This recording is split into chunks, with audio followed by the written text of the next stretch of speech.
At the will reading, my parents gave my sister $10 million and told me to go earn my own. Then Grandpa's lawyer stood up and read a secret he kept just for me. My mom started screaming. It was a warm September afternoon in Austin. When I pulled up in front of the old ranch house, the wind chimes on the porch clinked faintly. The same sound that once meant safety in summer afternoons filled with laughter. Now it felt unfamiliar, almost hollow.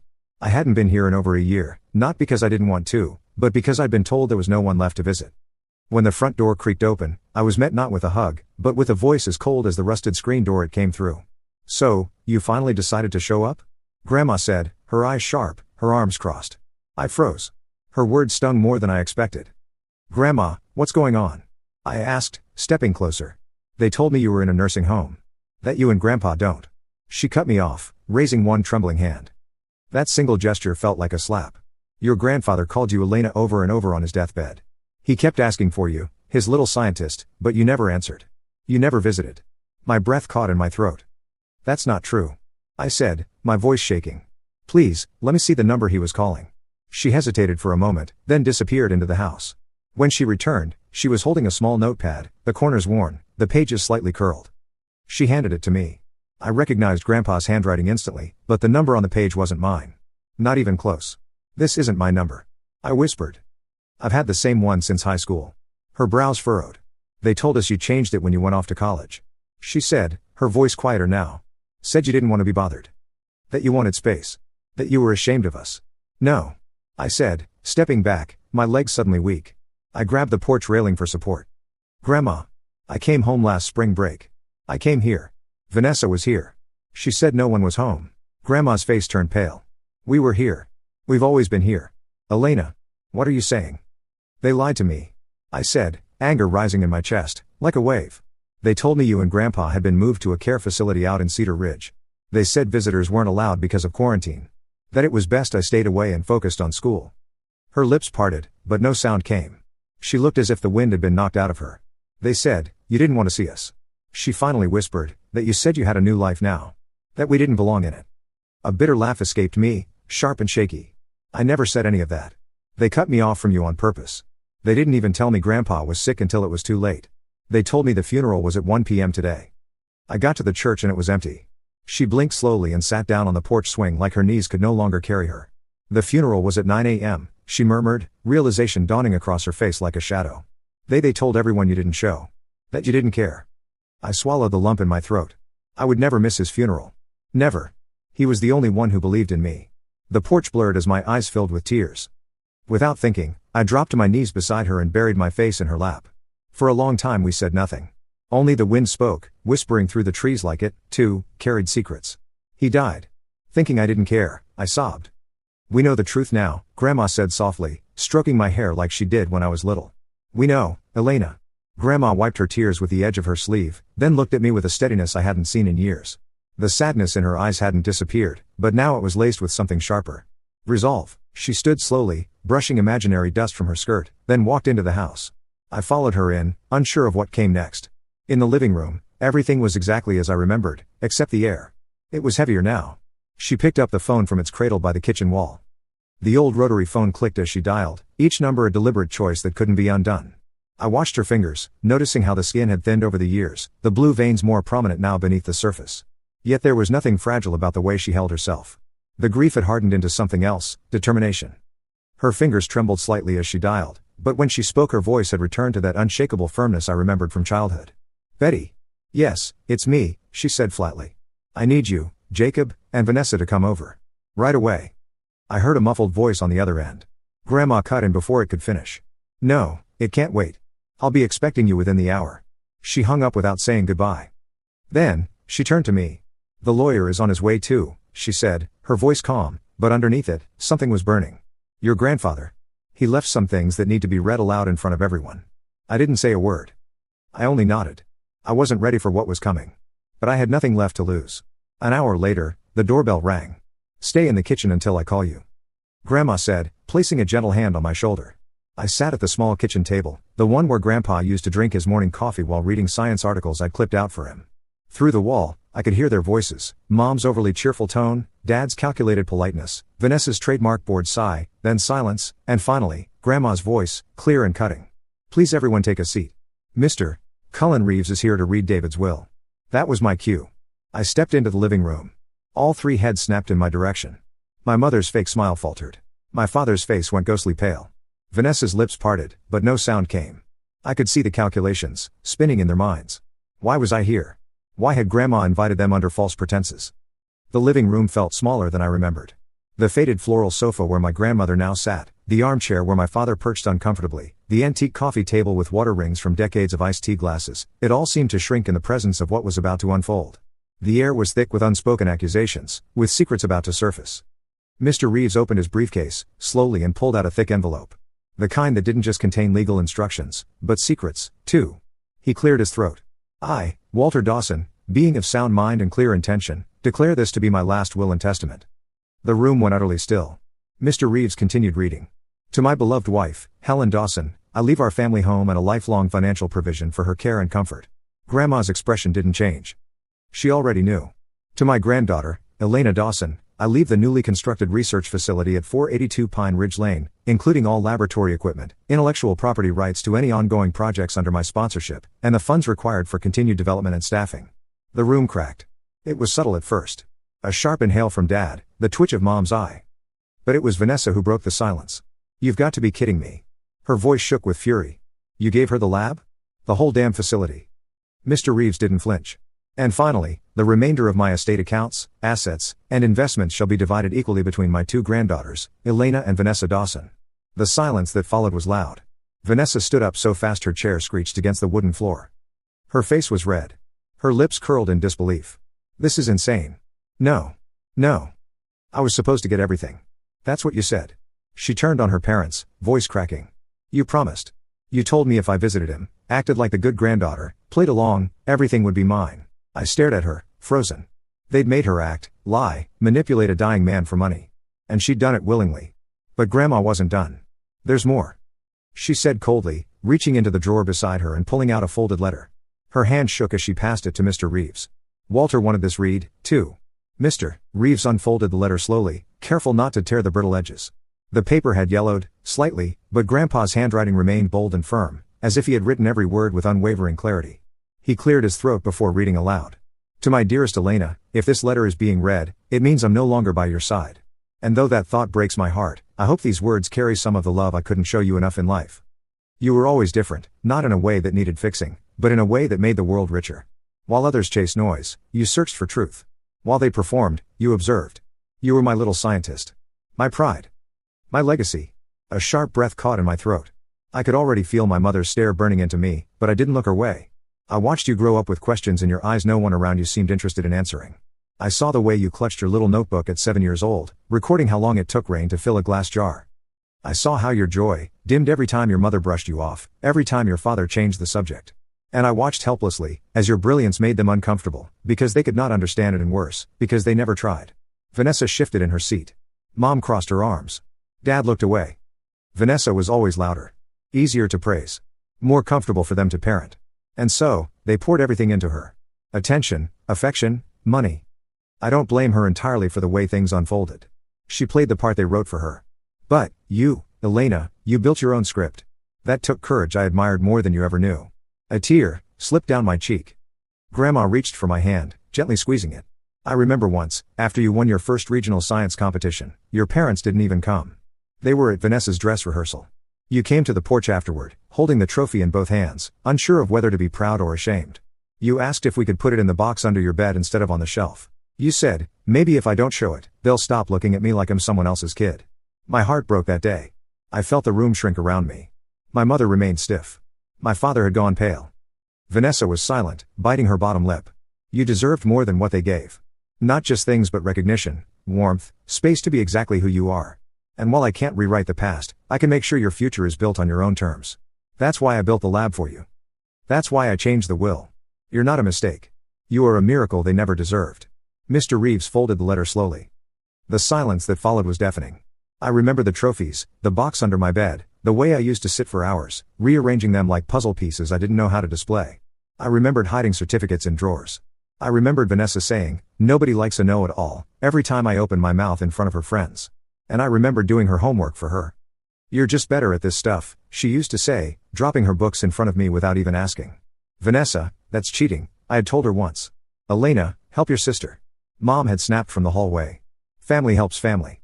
But it was never help. It was control. There was a pattern.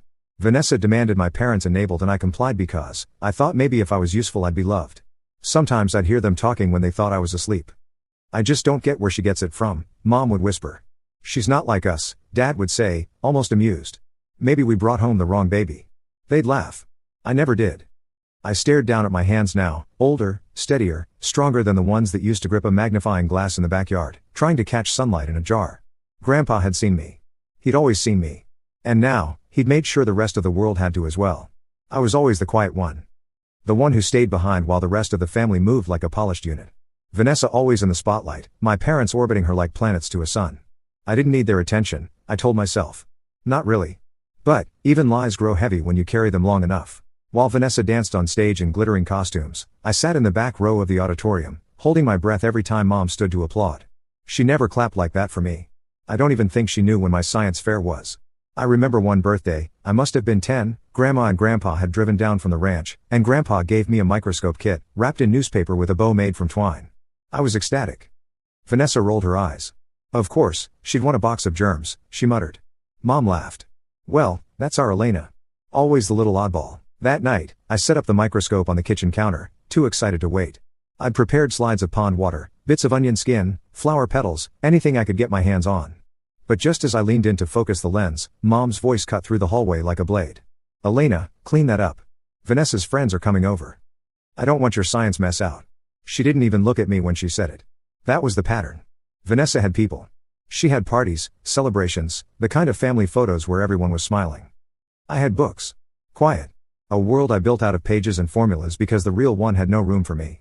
Even when I achieved things, scholarships, awards, invitations to summer research camps, my parents treated them like chores. I have to fill out more paperwork. Can't you skip this one? We already did the last camp. What about Vanessa's trip to Miami? We can't be everywhere. They didn't realize those were the only things keeping me afloat. Recognition from strangers meant more than silence from my own blood. And it wasn't just neglect. Sometimes it felt like resentment, like my very existence, complicated the story they wanted to tell about our family. At school, I overheard my mom talking to another parent once. Elena? Oh, she's our little genius, she said, with a smile that didn't reach her eyes.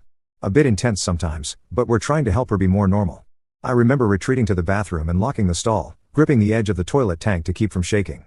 Even in moments when I tried to reach them, when I got into the gifted program, when I was accepted early to university, they responded with fear, not pride. Are you sure you're ready for that? You'll be so far away. Don't rush through life, Elena. It's okay to be ordinary. But I wasn't ordinary. I never had been. And Grandpa knew. He was the only one who didn't try to make me smaller. He once found me, crying behind the barn after Vanessa had told me I'd never be pretty enough to matter. I must have been 12. He didn't ask what happened. He just handed me a pocket-sized notebook and said, write the things they don't understand. One day the world will. That notebook stayed with me, through high school, through every failed experiment, every lonely lunch, every invisible birthday. It was my anchor. My armor. Now, sitting in this living room, with that same family across from me, pretending I didn't deserve any of this, pretending I was the selfish one, I felt the full weight of those years settle around me like armor reforged. They had spent a lifetime trying to dim my light. But Grandpa built me a space where I could shine without apology, and now they had no choice but to watch. The silence, after the letter was read, didn't last long. Vanessa shot up from her chair, her face a flush of rage and disbelief. Her voice cracked as she spat the words. This is ridiculous. Why should she get anything? She wasn't even there. She disappeared for years, and suddenly she walks in and takes half of everything? The lab? The money? Her eyes darted to Mom and Dad. You said it was mine. You promised. My mother's face was blank, unreadable, but her fingers twisted in her lap like she was trying to wring water from air. We had an understanding, Vanessa continued, her voice rising with every word. I did what you asked. I played the role. I visited him when you told me to. I said all the right things. I was the perfect granddaughter. Her voice cracked. You made me beg a dying man for his favor. That sentence hung in the air like smoke, after a gunshot. Even Grandma blinked. And now I'm supposed to just share? Vanessa let out a dry, bitter laugh. With her. I looked up, slowly, meeting her eyes for the first time since I entered the room. I had no anger left, no fear, just clarity. You didn't visit him because you cared, I said quietly. You visited because you were told there'd be a reward. Vanessa froze. You never spent hours with him talking about books or experiments or his garden, I continued, my voice calm. You never sat by his hospital bed unless someone told you to. I may have been locked out by lies, but at least, I was honest about how I loved him. Enough. Mom snapped, standing abruptly. This is not the time to lecture your sister, Elena. You don't understand the pressure we've all been under. Pressure? I repeated, nearly laughing. You mean the pressure of hiding the truth? Of isolating me from the only people who supported me? Dad stood, straightening his shirt collar like he was preparing for a boardroom meeting. Elena, let's be reasonable, he said smoothly. Think about what you're doing. You've already had your education fully paid for. All those science camps, the competitions, the international travel. Do you know how much that cost us? The room tilted. My breath caught, then steadied. You didn't pay for any of that, I said, voice low but sharp. Grandma and Grandpa did. Every application fee, every plane ticket, every piece of lab equipment. It was all them. Not you. Dad opened his mouth but I cut him off. You made it clear from the start I wasn't your priority. You made that very clear. That's not the point, Mom snapped. Family means sacrifice. Vanessa needs this more than you. If you want to honor your grandfather's memory, you'll sign over your share. Grandma stood now. Slowly. Her hands trembled, but her voice did not. How dare you? She said, her voice so sharp the air seemed to thin. How dare you stand here in the house my husband built, and speak of sacrifice? Mom blinked. Helen, no, Grandma snapped. You deceived him. Manipulated him. You lied to his face while he was dying. And now you have the nerve to speak of family. She turned to Vanessa. You may have played your role, girl, but it was never love. It was a transaction. And, I'm ashamed to say, I didn't see it sooner. Vanessa's face twisted, but she said nothing. Grandma took a breath. Her hand gripped the armrest of her chair with quiet fury. I only regret that David left you anything at all. Then, she turned toward the door. Leave, she said, her voice steady. All of you. You're not welcome here. No one moved. So she raised her voice, not in volume, but in conviction. Now. Mom tried to reason. Helen, we're family. Not anymore, she said. Vanessa stormed out first. Hills clacking like gunshots on the wooden floor. My parents followed, muttering something about legal challenges and reconsideration. But they left. And for the first time in my life, they couldn't take anything with them. The house fell into silence again. A quieter silence. Not sharp. Just free. As the door closed behind them, I felt something shift inside me. Not just relief, but a strange new emptiness that wasn't entirely unpleasant. It was the absence of something I'd carried for too long, the desperate need for their approval, the weight of their expectations, the constant disappointment. Without it, I felt lighter. Grandma and I stood in the hallway, listening to the car doors slam, the engine start, the tires crunch on gravel as they drove away. What now? I asked, my voice sounding unfamiliar in the quiet house.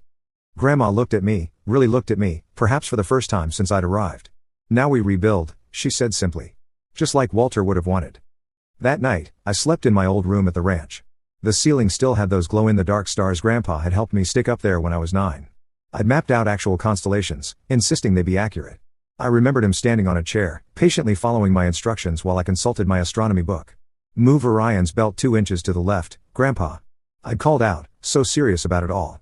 In the darkness, those plastic stars still glowed, faint but persistent. Like memories that refuse to fade, even when everything else changes. It's been 6 years since that day. 6 years since the front door slammed behind my parents and sister. Their angry footsteps echoing off the porch, like the last remnants of a storm finally blowing out to sea. I haven't spoken to them since. Sometimes their names pop up on my phone, unknown numbers, recycled emails, friend requests through fake accounts, but I delete them all without opening. I don't need to hear their apologies, not when they're only born of absence. They made their choice. And so did I. The lab Grandpa left me, my lab, grew from a private research space into something real, something that mattered. We named it the Walter Dawson Innovation Center, and we didn't just keep his name alive. We honored his faith. We specialize in sustainable agricultural technologies, micro-irrigation systems, adaptive crop genetics, eco-friendly pest management. Things that once lived in the margins of science fairs, now, make their way into struggling farms across the state. Last month, I stood on a stage in San Francisco accepting a national grant for innovation in climate resilience. I wore a navy blue suit and my mother's silence like armor. The crowd clapped. The spotlight didn't blind me. I looked into it and didn't flinch. And beside the stage, framed under the foundation's logo, was a photo of Walter Dawson, smiling in front of a field of sunflowers. The caption read, "For the dreamers who invest in those the world overlooks." Somewhere I think you saw it. The path wasn't always easy. There were nights I doubted everything, myself, my abilities, whether I could really build something from scratch without falling apart. There were failed experiments, grant applications rejected, moments when the weight of Grandpa's expectations felt too heavy to carry. But each time I faltered, I remembered his words, write the things they don't understand. One day the world will. And slowly, the center grew. First, it was just me and 2 graduate students working out of what was essentially a converted barn with state-of-the-art equipment that seemed almost comically out of place among the wooden beams. Now, we have a staff of 27 researchers, 4 departments, partnerships with 3 universities, and field sites in 12 counties across Texas. Tara and Micah, my closest friends since university, now lead departments within the center. We laugh a lot. We still mess up experiments. Still burn popcorn in the break room, microwave. But we also change lives. Not because we're smarter, but because someone believed we could. Last spring, we hosted our first youth science camp. 15 kids from rural communities, each with that same look I once had, hungry for knowledge, desperate to be seen. One girl, barely 13, with thick glasses and a quiet voice, showed me her notebook filled with observations about native bee populations in her hometown. Her calculations were rough but intuitive, her questions brilliant in their simplicity. When I told her this, she looked at me with such surprise that I had to turn away to hide my tears. "You actually read it," she said, as if that was the most extraordinary thing I could have done. I knew then that Grandpa's legacy wasn't just about the research or the facility, it was about breaking cycles, about seeing potential where others saw inconvenience. We've expanded the youth program to reach over 150 students annually now. We call it the Little Scientists Initiative, a name that never fails to make me smile. Each participant receives a leather-bound notebook, similar to the one Grandpa gave me behind that barn so many years ago. On the first page, we've printed his words, "Write the things they don't understand. One day the world will." Some of our first participants are now entering college with full scholarships to study environmental science and sustainable agriculture. The center itself has grown beyond anything I could have imagined. What started as a modest research facility has expanded to include 5 modern laboratory buildings, 3 greenhouse complexes, and over 60 acres of experimental growing fields. We've partnered with international research organizations from Brazil to Kenya, sharing our innovations with farmers facing the harshest effects of climate change. Last year, our drought-resistant corn variant helped feed an estimated 40,000 people in regions where traditional crops had failed for 3 consecutive seasons. The irony isn't lost on me that the very qualities my family tried to suppress, my methodical thinking, my obsession with details, my preference for quiet observation over performative confidence, are precisely what made this work possible. There's a certain poetic justice in that, I suppose. 3 years after the will reading, I received a letter from a lawyer representing Vanessa. She was requesting permission to visit the center. At first, I thought it was another attempt to challenge the will, but when she arrived, I barely recognized her. Gone was the polished appearance, the practiced smile, the rehearsed charm. She seemed smaller somehow, more authentic in her uncertainty. "I don't expect forgiveness," she said, standing awkwardly in the main lobby, staring at Grandpa's portrait above the reception desk. "I just wanted to see what he built for you. What you've built with it." I gave her the tour, showed her the labs, the greenhouses, the fields where we were testing new irrigation systems. She asked intelligent questions, took genuine interest. When we reached the community garden where local families grow their own food using our methods, she paused. "He always knew who you were," she said quietly. "Even when I didn't. Even when I pretended not to. We don't speak often, Vanessa and I. The damage runs too deep for casual reconciliation. But twice a year, she volunteers at our youth science camp. She teaches the kids about presentation skills, how to communicate complex ideas to non-scientific audiences. It's a small bridge, but it's something neither of us thought possible. My parents have made no such overtures. Last I heard, they had moved to Florida after Dad's early retirement from the investment firm. Sometimes I see Mom's name attached to charity galas in social media posts or local newspaper coverage. Dad occasionally appears in business journals, offering commentary on market trends. They exist in a world parallel to mine, neither of us crossing the boundary. Grandma lived at the ranch until last year, when her arthritis made the stairs too difficult. Now she has an apartment connected to my house in town, close enough that I can check on her daily but separate enough that she maintains her independence. We have coffee together most mornings. She tells me stories about Grandpa I never knew, how they met at a county fair when she knocked over his prize-winning tomato display, how he proposed with a ring tied to a sapling he planted in her parents' yard, how he spent 30 years tending that tree until it bore fruit. Sometimes I wonder if Vanessa ever thinks about that day. Whether Mom still hosts dinner parties and says, "I have 2 daughters," with a practiced smile. I wonder if Dad still calls himself a man of principle. But most days I don't wonder at all. What occupies my thoughts instead are the projects that line our research calendar for the coming years. The drought-resistant wheat variant that's showing promising results in our test fields. The solar-powered irrigation system we've been perfecting for small-scale farmers. The soil remediation technique that could transform depleted farmland within a single growing season. We've just secured a $25 million grant from the National Science Foundation to expand our research into climate-adaptive agriculture. It's the largest grant in our center's history, and I found myself wishing I could call Grandpa, hear his voice crack with pride when I told him. Instead, I walked the path behind the old ranch house, sat on the wooden bench he built decades ago, and watched the sunset paint the sky in shades of amber and gold. Sometimes I still talk to him there, update him on our progress, share the small victories and frustrating setbacks. Last night, Grandma joined me on that bench. At 87, she moves more slowly now, but her mind remains sharp as ever. We sat in comfortable silence for a while, then she reached into her cardigan pocket and handed me a small velvet pouch. "I should have given this to you years ago," she said, "but somehow it never felt like the right time." Inside was Grandpa's pocket watch, the one he carried every day of his adult life. The silver case was worn smooth from decades of handling, the initials WD engraved on the back nearly faded away. When I opened it, I found something unexpected, a tiny photograph carefully cut to fit inside the lid. It was a picture of me at my first science fair, beaming next to my display on Honeybee Communication. "He carried you with him," Grandma said simply. "Every day." I've placed the watch on my desk at the center, where the morning sun catches it just right, sending little circles of light dancing across my research notes. It reminds me that legacy isn't measured in dollars or accolades, but in the quiet certainty that someone believed in you enough to invest in your potential. Our latest research project focuses on something Grandpa always talked about: finding ways to help small family farms survive in an increasingly corporatized agricultural landscape. We've developed a cooperative model that allows independent farmers to share resources, knowledge, and market access without sacrificing their autonomy. The pilot program launched in 3 counties last year, and already we're seeing families who are on the verge of selling their land finding new paths to sustainability. When I walk through those farms now, watching children help their parents implement our irrigation systems or test soil samples using our simplified field kits, I see the future unfolding in real time. I see families staying together, communities remaining intact, knowledge passing from one generation to the next, not despite change, but because of it. Yesterday, I was rearranging one of the old bookcases in the lab's library, something I hadn't touched in years. Tucked inside a battered copy of The Nature of Things, I found a photograph. I knew the moment I saw the faded edges. It was me, maybe 8 years old, crouched in the grass behind the barn, holding a magnifying glass up to a beetle on a leaf. Grandpa stood beside me, pointing to something in the distance. We were both smiling. On the back of the photo in his careful, deliberate handwriting, he had written, "My little scientist will change the world someday." I sat there for a long time, holding it like something sacred, because now I know he was right.